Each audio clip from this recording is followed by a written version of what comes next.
Hai, selamat datang di channel otomotif kita. Channel yang membahas informasi otomotif paling update.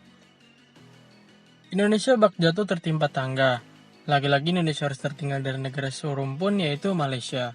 Sudah penanganan corona tidak kunjung reda, meluncurnya Omnibus Law yang diprotes oleh banyak kalangan, ditambah lagi harus diasapi oleh negara tetangga kita sendiri.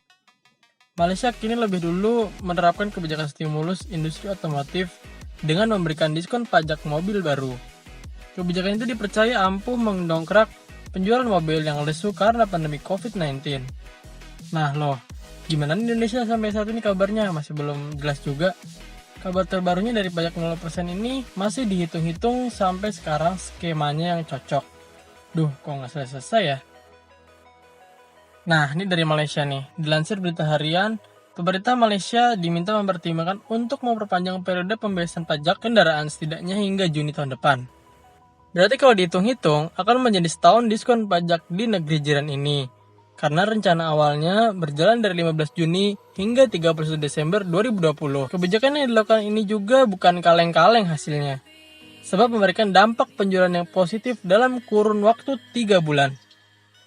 Jika diperpanjang periode pembebasan pajak ini, bahkan industri otomotif bisa pulih dari kerugian, ujar CEO Proton Edar SDNBHD Roslan Abdullah. Kabar yang bukan kaleng-kaleng juga datang dari Thailand. Thailand meluncurkan kupon tukar tambah masing-masing senilai 100.000 baht atau setara 40 juta rupiah. Kupon itu bisa digunakan oleh pemilik mobil perorangan untuk membeli mobil dengan pajak yang telah dikurangi.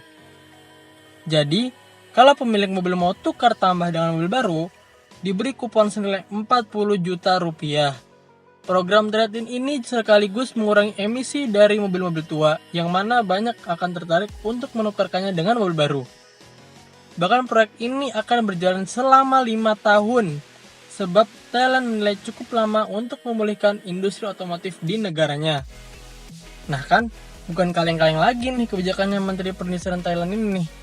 Lalu kita kutip lagi nih, mengutip data dari ASEAN Automotive Federation, pada tahun Agustus 2020, Thailand berhasil menjual 68.883 unit mobil baru. Sementara penjualan di Malaysia mencapai 52.800 unit. Lalu, Indonesia gimana?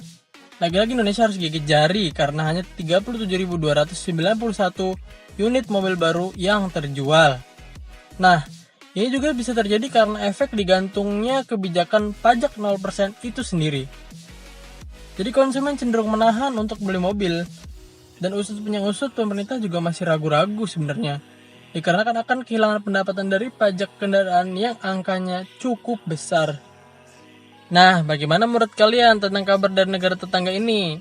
Makin mau pindah warga negara? Jangan lupa sampaikan komentar kalian di bawah. Dan jangan lupa like, subscribe, dan share video ini. Terima kasih. Salam otomotif.